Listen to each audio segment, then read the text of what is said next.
ماہ سفر المظفر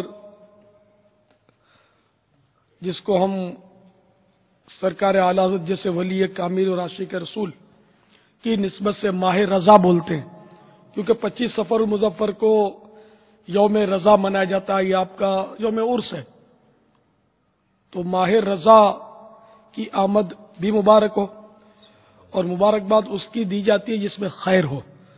تو یہ عوامی وسوسہ اس کا بھی ایک جواب ہو گیا کہ عوام سمجھتے کہ سفر میں معاذ اللہ نحوست ہے، تو ایسا نہیں ہے، سفر میں نحوست نہیں ہے۔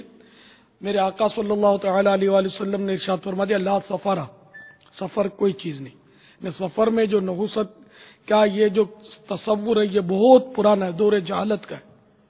تو میرے آقا صلی اللہ تعالی علیہ وآلہ وسلم نے بھی اس کا رد فرمایا، اور یہ دور جہالت کا تصور آج بھی گویا اپنے اپنے انداز میں پایا جا رہا ہے لوگوں میں۔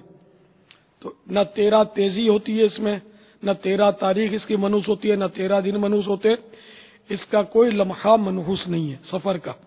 سفر الخیر، بھلائی والا مہینہ ہی ہے، الحمدللہ۔